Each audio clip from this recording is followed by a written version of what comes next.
Lo primero que querría comentarle a la gente y a tus seguidores es que yo hice un conjunto de promesas durante la campaña y está claro que las estoy cumpliendo.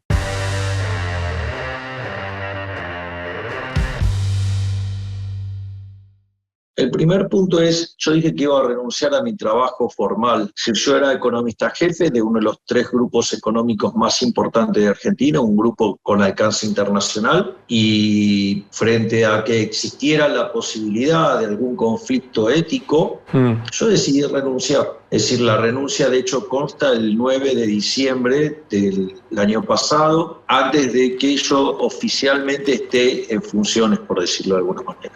Yo creo que hay que mencionar que ahí cumplí ya mi primer promesa de campaña. Yo dije que iba a renunciar a mi trabajo formal. Yo no sé cuántos se hubieran animado a hacer eso en este país. Digo, yo podría haber tranquilamente pedido una licencia sin goce de sueldo, tal como lo hice con en la campaña, cosa que no correspondía hacer tampoco. La segunda es, durante los distintos discursos ya más cerca de la elección, estaba toda la discusión del presupuesto y yo señalé que no iba a votar un presupuesto que tuviera déficit porque me parecía considero que el déficit es inmoral básicamente porque lo tenés que financiar y cuando vos lo tenés que financiar, si lo financiás con deuda, castigar a las generaciones futuras con impuestos futuros, como que nosotros nos estuviéramos yendo de joda y le pasamos la cuenta a nuestros nietos, que o sea, no solo que no votaron, quizás ni siquiera nacieron. La verdad que en ese sentido me parece una inmoralidad. Después, o sea, financiarlo con emisión monetaria también me parece una inmoralidad. O sea, vos sabés que técnicamente financiar el déficit con emisión monetaria se llama señoriaje. ¿De dónde crees que viene? Sí, de Bueno, las viene dudas. de la época de los señores feudales. Nada bueno viene desde ahí y además con eso se genera el impuesto inflacionario, que es un impuesto que además golpea entre 25 y 30 veces más fuerte a los sectores más vulnerables de la población. Igual la verdadera estafa es el señoriaje, ¿no? Porque se termina recaudando lo que en economía se llama el impuesto inflacionario. Por eso, digamos, desde mi punto de vista, lo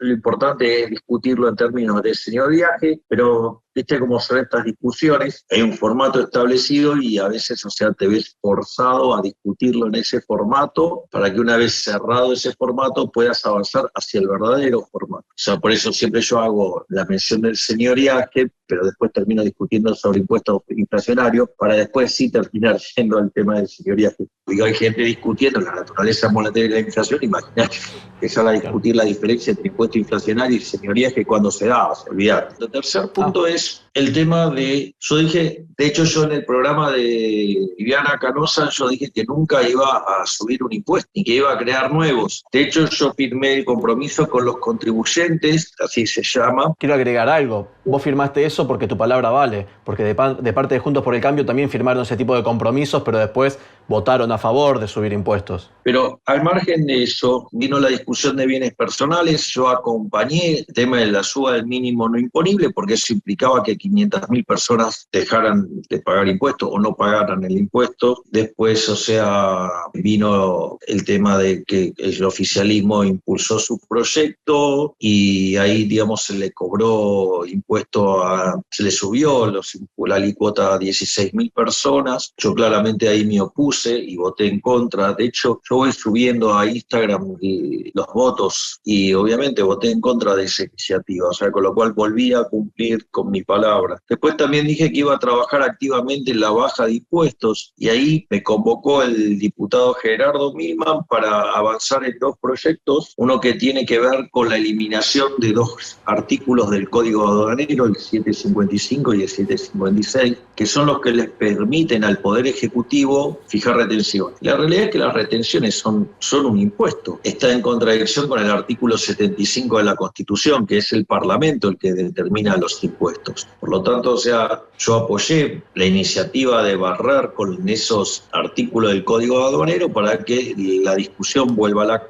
vaya a la Cámara, y obviamente eso va a ser muy interesante porque va a dejar en evidencia quienes están a favor de castigar a los exportadores y quienes están en contra de ese tipo de situaciones que implican las retenciones. Y esa situación evidentemente lo que va a hacer es dejar en claro quiénes son los enemigos de la sociedad. O sea, eso es una cosa muy interesante porque justamente el problema es que hoy no es coparticipable ese impuesto. Entonces, por ejemplo, algunos gobernadores quieren que eso vaya también al Congreso. ¿Para qué? Para cobrar las retenciones y que sea coparticipable y no tener que estar mendigándole al Poder Ejecutivo Nacional. Pero en el fondo, digamos, o sea, lo que quieren es cobrar impuestos. Después acompañé y también lo trabajé con Gerardo Milman, el proyecto de reducción del IVA. Y ahí también hubo toda una discusión muy, muy interesante, porque lo primero que hay que entender es, mira, hay algo que decía Rothbard, es que a él no le importaba, digamos, el nombre de los impuestos y cómo te los sacaran, sino que lo único que le importaba es cuánto al final del día te sacaban o no, ¿sí? Por lo tanto, cualquier reducción de impuestos es buena porque, digamos, te van a sacar, digo, no sé, digamos, bajo qué nombre o lo que fuera, pero te van a sacar menos. Y eso ya de por sí es bueno, ya, digamos, en la definición de Rothbard. Ahora después surgió otra discusión, ¿sí? Que es sobre el monto de la magnitud. ¿Por qué del 21 al 18? Es decir, no faltó el imbécil que dijera, bueno, ¿qué cuento hiciste para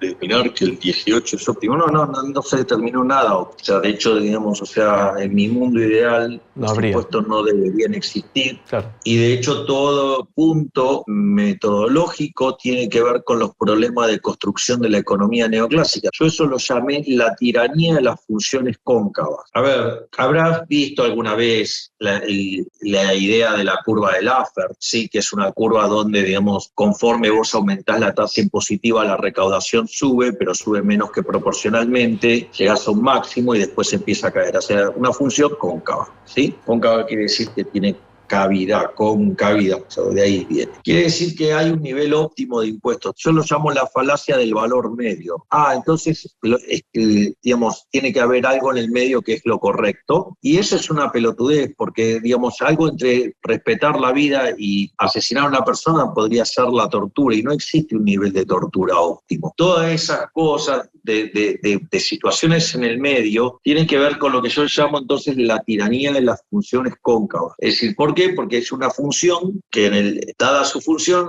dada su forma matemática, tiene un óptimo según quién, ¿me comprendés? O sea, supuestamente durante el primer gobierno de Menem, con Cavallo de ministro de Economía, subió transitoriamente el IVA de 18 al 21%. Bueno, la idea era revertir esa suba que se había considerado transitoria. Y eso es lo que se hizo. Por eso, digamos, del 21 al 18, o sea, no tiene otra justificación más que esa, que revertir algo que se consideró transitorio y después quedó como permanente.